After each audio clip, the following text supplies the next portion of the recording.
We had already explored the cosmos when the world was struggling with basic counting. One, two, three. We had gifted the world the concept of zero, from the Gurukuls to the ancient universities of Nalanda and Takshila. We laid the foundation of education in the world. Great figures like Mahavir and Gautam Buddha were sons of this soil, from whom the world learned peace. Indian youth are finding inspiration in their nation achievements, such as the Chandrayaan mission and Arjun Battle Tank. आजादी आजादी उसे कहते हैं जिसने कभी गुलामी की हो। हम सौभाग्यशाली हैं कि हमने स्वतंत्र भारत में जन्म लिया है। यूं तो आजादी की लौ 1857 में ही जल चुकी थी, जिसने मशाल बनकर 1947 में हमारे देश को आजाद कराया। प्राचीन, मध्यकालीन और वर्तमान भारत के उदाहरणों से मैं स्पष्ट करना चाहूंगी कि जब हम फिरंगियों के चंगुल में थे तो रंग दे बसंती चोला की एक आवाज के साथ टोलों के टोले उमड़ आते थे और उनके वंदे मातरम से खून में आने वाला 5-5 डिग्री का तूफान अंग्रेजी शासकों की जड़ों में तूफान ला देता था।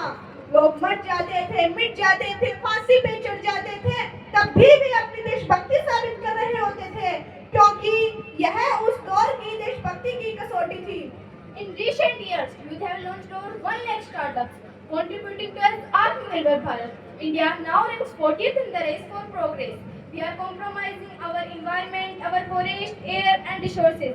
There is fear that in modernizing, we might lose our core Indian values and culture.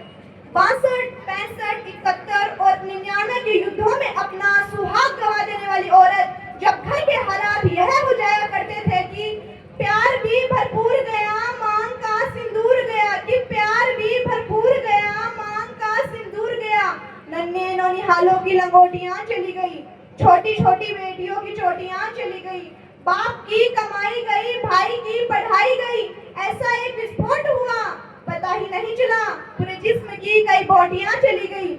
आपके लिए तो एक आदमी मरा है साहब, किंतु मेरे घर की तो रोटियां चली गई वाले हालात पैदा हो जाने के बावजूद भी एक माँ अपने बेटे को सरहद के दुश्मनों की धज्जियां उड़ाने के लिए भेज दिया करती थी और पत्र लिखकर कहा करती थी कि अम्मा ने खत लिखा है, बड़े ही चाव से मेरे पुत्र ना घबराना, 1 इंच भी पीछे ना हटना, चाहे इंच इंच कट जाना, चाहे इंच इंच कट जाना। इस तरह पूरा परिवार अपनी देशभक्ति साबित कर रहा होता था। तब देश बलिदान मांगता था, तब देश लड़ जाने को कहता था, मिट जाने को कहता था, फांसी पे चढ़ जाने को कहता था, किंतु आज देश लड़ जाने को, मिट जाने को, फांसी पे चढ़ जाने को नहीं कहता है, बल्कि मेरे विचारों में जो व्यक्ति अपना काम पूरी ईमानदारी, पूरी मेहनत और पूरी लगन से करे ना, वही सबसे बड़ा देशभक्त है। We live in a society where we worship stone idols but ignore the hungry and the poor. We need to move respect women. We need to move beyond blind faith superstition. True nation building will happen when we prioritize social empowerment over caste-based politics. When poor children go to school for knowledge, not just for envy. अपने देश, अपने समाज, अपने परिवार के लिए समर्पण का भाव है देशभक्ति, और हर देशद्रोही के जीवन में आने वाला तूफान है हमारी सच्ची देशभक्ति, ताकि हर देशद्रोही यह समझ सके कि अगर तू परिंदा है तो ये आसमान तेरा है, अगर तू दरिंदा है तो ये शमशान तेरा है। भाईचारे से रहना है तो रहे इस जमीन पर, वरना यह कब्र भी तेरी है और यही कब्रिस्तान भी तेरा है, वरना यह कब्र भी तेरी है और यही कब्रिस्तान भी तेरा है।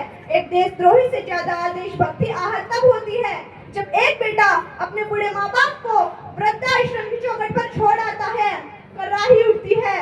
वो देशभक्ति जब मुसीबत में फंसे लोगों की जान बचाने से ज्यादा हम सेल्फी लेकर अपने लाइक्स बढ़ाने में लग जाते हैं। आज के इस दौर के युवा जिनके ऊपर जिम्मेदारियां थी अपने देश की, अपने समाज की, अपने राष्ट्र की आशाओं को बांधे रखने की, अब वही हुआ 4x4 इंच की छोटी सी स्क्रीन पर अपनी कोमल अंगुलियों की घर्षण मात्र से अपनी भावनाओं की इमोजी भेज रहा है। और मैं बता दूं कि महिला सुरक्षा के मामले में हम आज भी चौथे नंबर पर आते हैं।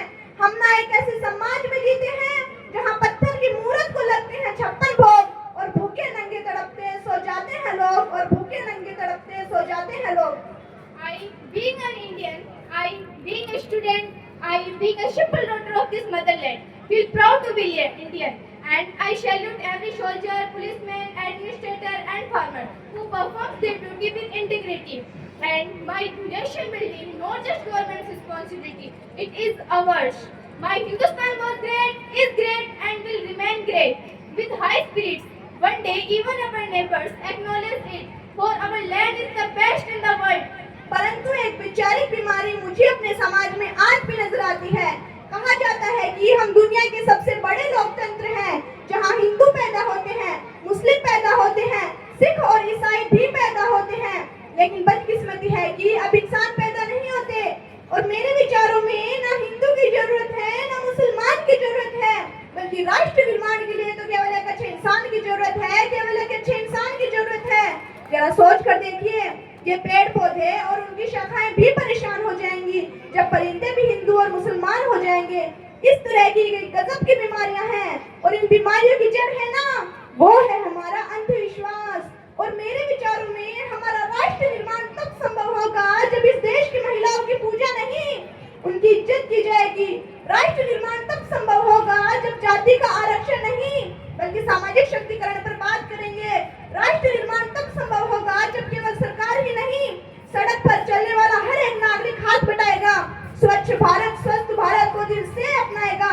और मेरे विचारों में हमारा राष्ट्र निर्माण तब तक संभव नहीं होगा जब एक नागरिक नैतिक रूप से सटीक, चारित्रिक रूप से भ्रष्ट, मानसिक रूप से दीवानिया, धार्मिक रूप से अंधा, राजनीतिक रूप से गंदा, स्वैच्छिक मान मूल्यों के आंकड़ों में छिन्न भिन्न अखंड भारत को खंड खंड करता रहेगा। तब तक हमारा राष्ट्र निर्माण संभव नहीं होगा। बड़ी बड़ी बातें नहीं, छोटी छोटी कोशिशें करनी होगी, क्योंकि ठोकर हमें पत्थरों से लगती है, पहाड़ों से नहीं। मेरा देश महान था, महान है, महान रहेगा। मेरा देश महान था, महान है, महान रहेगा। जय हिंद, जय भारत। आप सभी को 80वें स्वतंत्रता दिवस की हार्दिक शुभकामनाएं।